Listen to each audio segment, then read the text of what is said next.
Accounting class की और भी वीडियोस देखने के लिए मेरे चैनल को सब्सक्राइब कीजिए और साथ ही साथ बेल आइकन को प्रेस कीजिए ताकि मेरी अगली वीडियो की नोटिफिकेशन भी आपको मिल जाए। Hello and welcome to the accounting class. आज की वीडियो में हम लोग अकाउंटिंग फंडामेंटल्स का एक बड़ा इम्पॉर्टेंट पॉइंट देखेंगे और बड़ा कॉमन पॉइंट भी वो है बुक कीपिंग और अकाउंटिंग के बीच में क्या डिफरेंस है। एक्चुअली ये दोनों टर्म एक जैसा लगता है तो काफ़ी कन्फ्यूज़न हो जाता है बच्चों को, इसलिए हमने ये वीडियो बनाई है ताकि बिल्कुल ये क्लियर हो जाए डिफरेंस कि आखिर बुक कीपिंग की क्या क्या लिमिटेशन है और उसमें कौन कौन सी चीज़ें बनाई जाती हैं और अकाउंटिंग का क्या स्कोप है, उसके अंदर क्या क्या चीज़ें आती हैं। तो चलिए शुरू करते हैं वीडियो। अगर आपने मेरे चैनल को अभी तक सब्सक्राइब नहीं किया तो इसको सब्सक्राइब कर लें।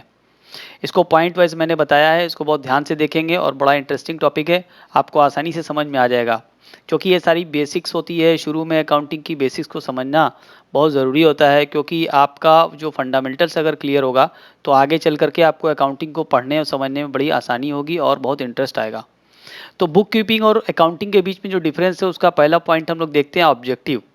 क्या ऑब्जेक्टिव है, इसका क्या मकसद है बुक कीपिंग का और क्या मकसद है या क्या उद्देश्य है अकाउंटिंग का। The objective of book keeping is to prepare original books of accounts. It is restricted to journal, subsidiary books and ledger accounts only. देखिए, बुक कीपिंग के बनाने का या बुक कीपिंग को करने का जो ऑब्जेक्टिव होता है वो बुक्स की ओरिजिनल रिकॉर्ड को मेंटेन करने का होता है। यानी जो अकाउंटिंग बनाने का एक प्रोसेस होता है, पूरा अकाउंटिंग साइकिल जो होता है, उसमें जो शुरू का स्टेप होता है या शुरू के जो स्टेजेस होते हैं वो बुक कीपिंग कहलाते हैं। तो शुरू के जो स्टेजेस होते हैं उसके अंदर सबसे पहला स्टेप होता है वो होता है जर्नल।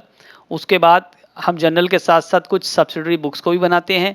सब्सिडरी बुक्स में जैसे cash book, book, purchase return book, sales return books, ये सारी कुछ हम सब्सिडरी बुक्स बनाते हैं। तो जर्नल बनाना और सब्सिडरी बुक्स को बनाना और साथ ही साथ लेजर को बनाना, लेजर में हम डिफरेंट अकाउंट बनाते हैं यानी क्लासिफिकेशन। तो यहाँ तक का जो काम होता है वो बुक कीपिंग में होता है, लेकिन इसके बाद का जो काम होता है वो बुक कीपिंग में नहीं होता है। तो बुक कीपिंग बिल्कुल अकाउंटिंग के शुरू के कुछ स्टेप्स तक ही लिमिटेड है। अकाउंटिंग का ऑब्जेक्टिव क्या होता है? The objective of accounting is to record, analyse and interpret the business transactions.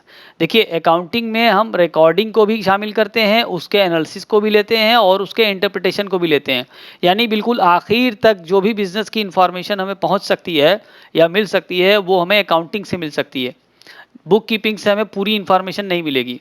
Accounts को बनाना, उसको इंटरप्रेट करना, उसको एनालाइज करना, उसकी मदद से कोई आगे डिसीजन लेना, ये सारा काम अकाउंटिंग से हो सकता है, बुक कीपिंग से नहीं हो सकता है। तो हम ये कह सकते हैं कि बुक कीपिंग एक तरह से प्राइमरी स्टेज है और अकाउंटिंग एक तरह से एडवांस्ड स्टेज है या सेकेंडरी स्टेज है। क्योंकि बुक कीपिंग के बाद देखा जाए तो अकाउंटिंग का रोल ज़्यादा शुरू हो जाता है। स्कोप की बात करें अगर हम, तो book keeping has a limited scope and is concerned with the recording of business transaction. पिछले वाले पॉइंट से भी ये बात हमने आपको बता दी कि बुक कीपिंग का लिमिटेड स्कोप है क्योंकि वो शुरू की ही कुछ चीज़ों तक लिमिटेड है, जैसे कि जर्नल बनाना, सब्सिडरी बुक्स बनाना और लेजर बनाना। लेकिन अकाउंटिंग का स्कोप लिमिटेड नहीं है, अकाउंटिंग का स्कोप काफ़ी बड़ा है। It has a wider scope as compare to book keeping, क्योंकि अकाउंटिंग में आप सिर्फ जर्नल और लेजर ही नहीं बनाते हैं बल्कि आप अकाउंटिंग को एनालाइज करते हैं, फाइनल अकाउंट तक बनाते हैं, उसको एनालाइज करते हैं और उसको इंटरप्रेट भी करते हैं। कौन सा लेवल ऑफ वर्क किस में रिक्वायर्ड है? तो चूंकि बुक कीपिंग शुरू के ही कुछ स्टेप्स तक लिमिटेड है, इसलिए इसमें बहुत ज़्यादा एनालिटिकल लेवल की बहुत ज़रूरत नहीं होती है। ये काफ़ी हद तक क्लरिकल होता है नेचर में। तो clerical work is involve in it, और ये लो लेवल ऑफ वर्क हम कह सकते हैं कि भाई बहुत ज़्यादा एनालिटिकल और इंटरप्रिटेटिव टास्क नहीं है, बहुत ज़्यादा डिटेल्ड इन नॉलेज वाला टास्क नहीं है, बहुत हाई स्किल नहीं चाहिए। तो ये बिल्कुल शुरू के ही लेवल तक लिमिटेड रहता है। जबकि अकाउंटिंग के लिए आपको थोड़ा हाई लेवल में जाना पड़ेगा। Accounting is concerned with low level, medium level and even top level of management. Low level clerks prepare the accounts, medium level reports it and top level interprets it. तो accounting की अगर बात करें तो ये सारे लेवल से related है, लो से भी रिलेटेड है, मीडियम से भी और टॉप से भी। लो में रिकॉर्डिंग हो जाएगी, मीडियम में रिपोर्टिंग हो जाएगी और हाई लेवल में इंटरप्रिटेशन हो जाएगा, जिसकी मदद से डिसीजन वगैरह लिया जा सकता है। तो ये एक बहुत बड़ा स्कोप है इसका, आप देख चुके हैं। ये सारे लेवल से रिलेटेड है, जबकि बुक कीपिंग सिर्फ लो लेवल से रिलेटेड है। ये नहीं कह सकते हम कि बुक कीपिंग के बगैर अकाउंटिंग से काम चल जाएगा, या ये भी हम नहीं कह सकते कि सिर्फ बुक कीपिंग से हम काम चला लेंगे। दोनों एक दूसरे पर डिपेंड है। Book keeping is only art of recording transaction, so it has to depend upon accounting which makes it more meaningful and purposeful। अब अगर बुक कीपिंग अगर आप करते हैं तो बुक कीपिंग से आपको क्या पता चलेगा, आप वहाँ जनरल बनाएंगे और लेजर बनाएंगे और सब्सिडी बुक्स बनाएंगे, तो जनरल लेजर और सब्सिडी बुक से आपको बहुत इन्फॉर्मेशन नहीं मिलेगी। उससे आपको मैक्सिमम ये मिलेगा कि आप लेजर से सिर्फ आप अकाउंट्स का बैलेंस पता कर सकते हैं, लेकिन अकाउंट्स का बैलेंस पता करके आप और कुछ नहीं पता कर पाएंगे। आपको प्रॉफिट पता करना है या लॉस पता करना है वो नहीं पता चलेगा। बिजनेस की पोजीशन पता करनी है, बुक कीपिंग से नहीं पता चलेगी। तो बुक कीपिंग की इन्फॉर्मेशन पूरी तरह से यूज़फुल नहीं हो सकती है अगर आप अकाउंटिंग का सहारा नहीं लेंगे। तो बुक कीपिंग इस तरह से कह सकते हैं कि अकाउंटिंग के बिना कुछ खास नहीं है, बहुत ज़्यादा इन्फॉर्मेशन वो नहीं दे सकती है। Accounting is based upon book keeping which is it's initial and vital part. और अकाउंटिंग की हम लोग बात करें अगर, तो अकाउंटिंग जो है वो बुक कीपिंग के बगैर नहीं हो सकती है, क्योंकि बुक कीपिंग में जब हम जर्नल बनाते हैं, लेजर बनाते हैं, तो यही सारी चीज़ों को आगे चल करके फाइनल अकाउंट्स में शो किया जाता है, उसके बैलेंसेस को, और उसी को इंटरप्रेट किया जाता है। तो अगर हमें शुरू से ही इन्फॉर्मेशन ना मिले, यानी जनरल और लेजर ही हम ना बनाएं, तो हम आगे फाइनल अकाउंट्स कैसे बनाएंगे। तो इसलिए अकाउंटिंग बुक कीपिंग पर डिपेंड करती है। तो दोनों एक दूसरे पर डिपेंड कर रहे हैं, एक दूसरे के बगैर दोनों अधूरे हैं। Results of the business. Book keeping में अभी आपने आपको बताया कि बुक कीपिंग से बिजनेस का रिजल्ट या फाइनेंशियल पोजीशन नहीं पता चलेगी, क्योंकि बुक कीपिंग में सिर्फ आप जनरल और लेजर तक बनाते हैं, जिससे कि आपको ना तो नेट प्रॉफिट मालूम चलेगा, ना ही आपको एसेट्स के बारे में पता चलेगा, ना ही आप लायबिलिटीज़ की पोजीशन जान पाएंगे। तो बिजनेस की ना तो फाइनेंशियल पोजीशन मालूम होगी, ना ही प्रॉफिट या लॉस पता चलेगा बुक कीपिंग में। लेकिन अकाउंटिंग में ऐसा पॉसिबल है, क्योंकि अकाउंटिंग में आप फाइनल अकाउंट तक पहुंचते हैं, फाइनल अकाउंट के बाद भी बल्कि एनालाइज भी करते हैं आप उसको। तो फाइनल अकाउंट जब बनाते हैं अकाउंटिंग में, तो आपको प्रॉफिट या लॉस पता चल जाता है। It tells us about the profit earn and also about the assets and liabilities of the business. आप फाइनल अकाउंट में एक प्रॉफिट एंड लॉस अकाउंट बनाते हैं, जिसे इनकम स्टेटमेंट भी कहा जाता है, और एक बैलेंस शीट बनाते हैं। तो इनकम स्टेटमेंट से आपको प्रॉफिट या लॉस पता चलता है, और बैलेंस शीट से आपको एसेट्स और लायबिलिटी की पोजीशन पता चल जाती है। तो ये सारी चीज़ें जो हैं आपको अकाउंटिंग से ही मालूम हो पाती है। तो बिजनेस का रिजल्ट अगर पता करना है आपको, तो आपको अकाउंटिंग देखना पड़ेगा और अकाउंटिंग बनाना पड़ेगा। 6 पॉइंट है principles of accountancy. In book keeping accounting concepts and conventions are followed. Book keeping में हम लोग अकाउंटिंग कन्वेंशंस, कॉन्सेप्ट्स, स्टैंडर्ड्स, इन सभी को फॉलो करते हैं, और उसी की मदद से हम लोग जर्नल एंट्री भी करते हैं। The method of reporting and interpretation in accounting में vary from firm to firm. जबकि अकाउंटिंग में हमारा आधा काम, यानी जो अकाउंटिंग कॉन्सेप्ट्स और कन्वेंशंस का, वो काफ़ी हद तक हम लोग शुरू के ही स्टेज में उसको पूरा कर चुके होते हैं, क्योंकि जर्नल बनाते वक्त ही हमें कॉन्सेप्ट कन्वेंशन का बहुत ध्यान रखना पड़ता है। हालांकि आगे भी होता है इसका इस्तेमाल, लेकिन इतना ज़्यादा नहीं। अगर आप शुरू से उस कॉन्सेप्ट्स और कन्वेंशंस को फॉलो कर रहे हैं, तो ऑटोमेटिकली वो अकाउंटिंग तक चला जाएगा। लेकिन अगर आप बुक कीपिंग में ही अकाउंटिंग कॉन्सेप्ट्स और कन्वेंशंस को फॉलो नहीं करते हैं, तो वो कॉन्सेप्ट्स और कन्वेंशंस फिर आगे भी नहीं जा पाएगा। इसलिए बुक कीपिंग के दौरान ही, यानी शुरू के ही स्टेज में, हम लोगों को अकाउंटिंग कॉन्सेप्ट्स, कन्वेंशंस का बहुत ध्यान रखना पड़ता है और उसको फॉलो करना पड़ता है।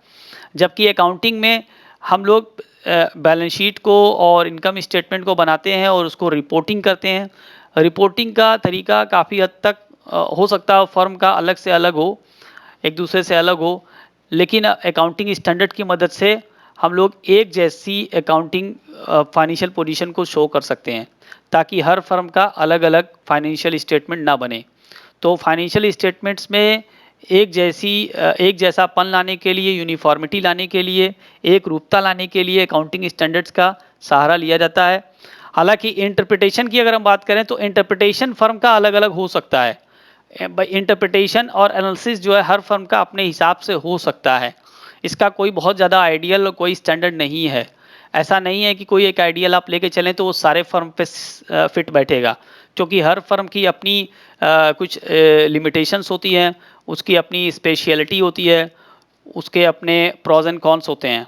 तो हर फर्म का बिजनेस अलग होता है, उसका नेचर अलग होता है। इसलिए बिजनेस का जो इंटरप्रिटेशन है रिजल्ट्स का, वो फर्म अपने हिसाब से करती है। नेचर ऑफ जॉब, ये शुरू से ही हमने बताया आपको कि the job of a book keeper is clerical in nature. Book keeper का जॉब काफ़ी हद तक क्लरिकल है, बहुत ज़्यादा एनालिटिकल नॉलेज की रिक्वायरमेंट इसमें नहीं है।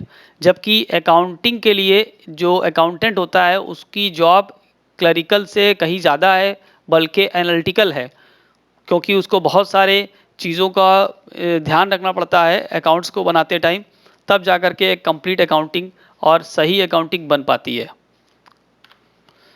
Supervision, the book keeper does not supervise the work of an accountant.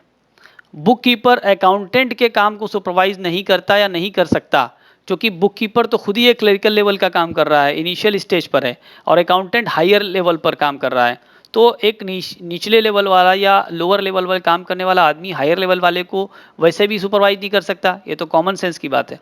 तो बुक कीपर कभी भी अकाउंटेंट को सुपरवाइज नहीं कर सकता है, लेकिन एक अकाउंटेंट बुक कीपर को सुपरवाइज कर सकता है, क्योंकि जो अकाउंटेंट है उसके पास पूरी नॉलेज है, वो शुरू से लेकर आखिर तक सारे अकाउंटिंग के फंक्शंस को जानता है और समझता है। So an accountant performs the function of supervising and checking the work of a book keeper.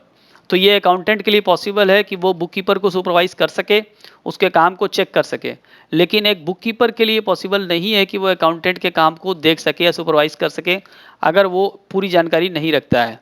और जैसा कि मैंने देखा कि वो क्लरिकल लेवल की जॉब करता है, तो उसको ज़रूरी नहीं कि एनालिटिकल लेवल की बहुत नॉलेज हो, इंटरप्रिटेशन कर सके वो। स्किल, अब बुक कीपर के लिए ज़रूरी नहीं है कि वो एनालिटिकल नॉलेज रखता हो, अगर उसको सिर्फ जनरल और लेजर बनाने आता है तो इतना काफ़ी है। जबकि अकाउंटेंट के लिए सिर्फ उसकी नॉलेज, जनरल और लेजर की नॉलेज काफ़ी नहीं होगी। एक अकाउंटेंट को एनालिटिकल स्किल भी रखना ज़रूरी होता है, क्योंकि उसे कंप्लीट अकाउंटिंग बनानी है और उसको रिपोर्टिंग भी करनी है, और रिपोर्टिंग के साथ साथ उसको एनालाइज भी करना है उस इन्फॉर्मेशन को, ताकि वो इन्फॉर्मेशन आगे टॉप मैनेजमेंट के डिसीजन लेने में हेल्प कर सके। तो अकाउंटेंट का रोल काफ़ी बड़ा हो जाता है, इसलिए उसके अंदर ज़्यादा स्किल होनी चाहिए। उम्मीद करते हैं ये कुछ बेसिक पॉइंट्स है जो डिफरेंस का, वो आपको क्लियर लगा होगा, समझ में आया होगा। और अगर अच्छा लगा तो मेरे चैनल को सब्सक्राइब करें और बेल आइकन को प्रेस कर दें, ताकि हर वीडियो की इन्फॉर्मेशन आपको मिल जाए। अपना बहुत ख्याल रखिएगा, मिलते हैं अगली वीडियो में, तब तक के लिए गुड बाय। जो भी आपको टॉपिक में कोई प्रॉब्लम हो रही हो तो वो आप कमेंट में लिख सकते हैं, तो हम उस पर भी वीडियो बना देंगे। Thanks for watching.